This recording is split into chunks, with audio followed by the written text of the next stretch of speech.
तुलसीदास जी जो है राजापुर गांव है यूपी में ही, राजापुर ग्राम में इनका प्राकट्य हुआ।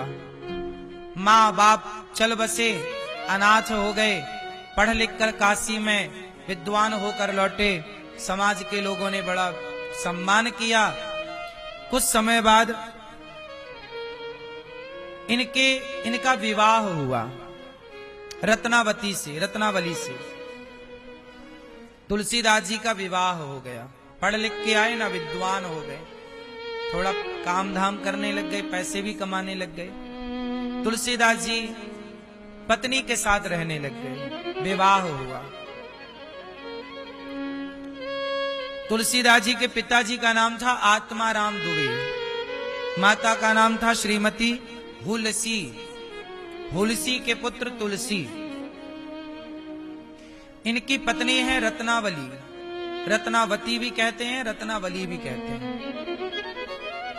तो तुलसीदास जी का जब विवाह हुआ तो इन्होंने माँ का प्यार पाया नहीं, पिता का प्यार पाया नहीं, पड़ोस अड़ोस का, माँ बाप का, बुआ दादी और रिश्तेदारों का प्यार पाया नहीं। पत्नी मिल गई तो पत्नी थोड़ा प्यार करती है, तो उन्हें पहली बार प्यार मिला तो वो अपनी पत्नी से बहुत आसक्त हो गए। पत्नी के बिना अब दिन भर वो पत्नी के पास रहते, काम धाम करे आए, कमाना तो जरूरी था, रोटी तो कमाएं और फिर पत्नी के पास बैठे, टुकुर टुकुर देखें पत्नी को, पत्नी प्यार करे, दोनों बड़े खुश। एक दिन क्या हुआ कि तुलसीदास जी की सास बीमार पड़ गई। माता रत्नावली की मां बीमार पड़ी तो उनके भैया उन्हें लिवाने आ गए। बहन, मां बहुत सीरियस है, जल्दी चलो। तो रत्नावती जी बोली कि नहीं, मेरे पति आने वाले हैं, आज आए, मैं उन्हें सूचित कर दूं कि मैं जा रही हूं, फिर मैं चलूंगी। भैया बोले तब तक तो मां निपट जाएगी।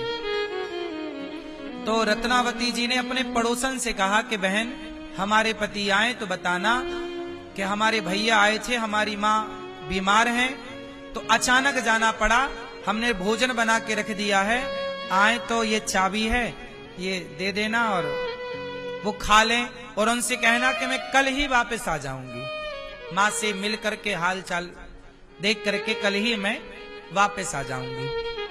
पड़ोसन को समझा बुझा करके रत्नावती जी चली गई अपने भैया के साथ। उनका गांव नदी के उस पार था, 2-4-5 किलोमीटर की ही दूरी थी, बहुत दूर नहीं था उनका गांव, ज्यादा से ज्यादा 8 किलोमीटर। उस जमाने वो जमाना ऐसा था जब बैलगाड़ी से लोग आते जाते थे। तो पत्नी चली गई, वो अपने माँ के पास पहुंची। माँ की तबीयत धीरे धीरे सुधरने लग गई, माँ से मिली, वो माँ अब बिल्कुल स्वस्थ सी हो गई बेटी को देखकर। अब यहाँ तुलसीदास जी आए तो देखा घर में ताला लगा।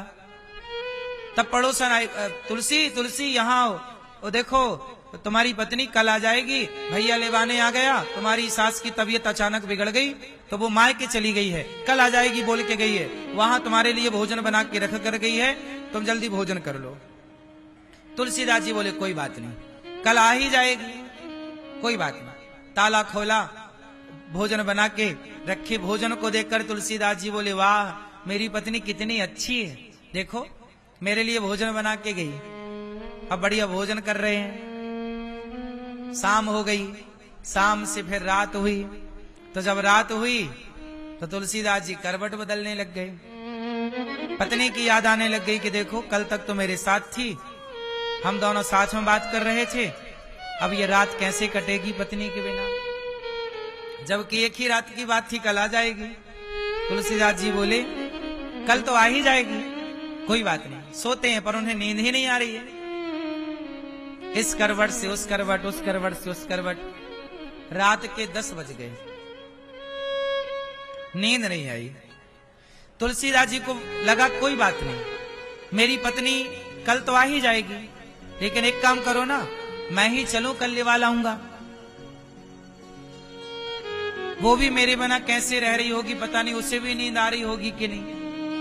तो तुलसीदास जी बोले कोई बात नहीं, मैं अभी रात को ही जाता हूं। तो आधी रात को तुलसीदास जी चल पड़े अपनी पत्नी के पास कि चलो उसे नींद आ रही होगी कि नहीं। देखो ये प्रेम। तुलसीदास जी चले, पत्नी के प्रेम में इतने मोहित थे कि रात के 10-11 बजे चल पड़े। और संयोग देखिएगा, रात्रि भी अमावस्या की, अंधेरी रात चल पड़े। ना बैलगाड़ी थी ना कोई साधन था, पैदल। और दूरी भी ज्यादा नहीं थी, 8-10 किलोमीटर है, ठीक है, जो भी है, घंटे 2 घंटे का ही रास्ता है। चलो चल पड़े। लेकिन जंगल के रास्ता, नदी, जंगल जैसे तैसे पार किया। नदी आई तो नदी में बाढ़ थी, बारिश का मौसम था। अचानक पानी ज्यादा हो गया। अब नदी कैसे पार करें? तो कोई मुर्दा बहता हुआ आ रहा था।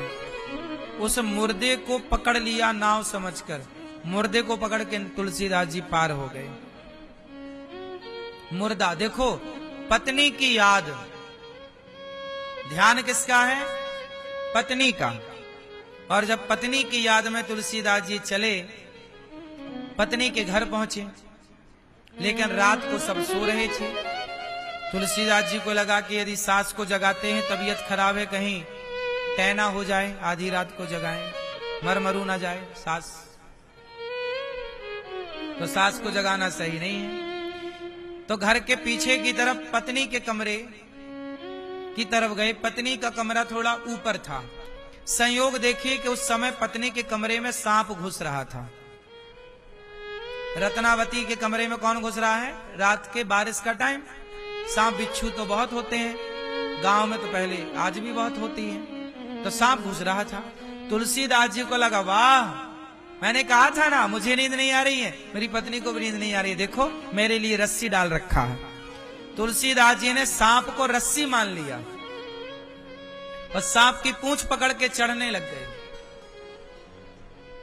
और सांप भी सांप है, सांप की पकड़ बड़ी मजबूत होती है। तुलसीदास जी ने सांप को पकड़ करके वो सच्ची उसके कमरे में गए।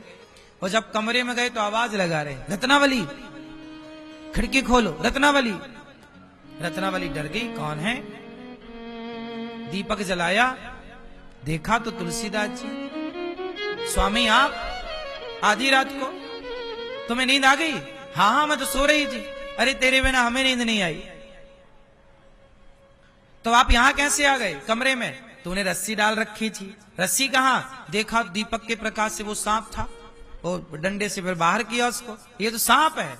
तुलसीदास जी बोले, सांप है? हाँ, ये तो सांप पकड़ के आप चढ़ाए। और नदी कैसे पार की बिना नाव के? बोले, नाव तुमने भिजवाई तो थी। मुर्दे को जब पकड़ाना तो मुर्दे की गंध तुलसीदास जी के शरीर में थी। सड़ा हुआ मुर्दा पता नहीं कब का बह रहा था, तो दुर्गंध आ रही थी। तुलसीदास जी से पत्नी ने कहा, स्वामी, हाड़ मांस के देह से इतना प्रेम किया आपने। ये हमारा शरीर जो है, ये हाड़ मांस का ही तो है। हाड़ मांस के शरीर से आपने इतना प्रेम किया कि आधी रात को आप एक रात ना रुक पाए, हमारे लिए दौड़े चले आए। हाड़ मांस के शरीर से इतना प्रेम है। भगवान से इतना प्रेम होता तो आपका कल्याण हो जाता। जितना प्रेम आप हमसे करते हैं, इतनी प्रीति भगवान से होती तो आपका कल्याण हो जाता। बस ये बात पत्नी ने कह दी। तुलसीदास जी टुकुर टुकुर पत्नी को देखते ही रहे, और देखने के बाद पत्नी को प्रणाम किया। पत्नी को प्रणाम करके उसी रास्ते, उसी खिड़की तुलसीदास जी वापस आ गए। और तुलसीदास जी ने समझ लिया कि बात तो सही है कि शरीर से, हाड़ मांस से हमारी इतनी आसक्ति है।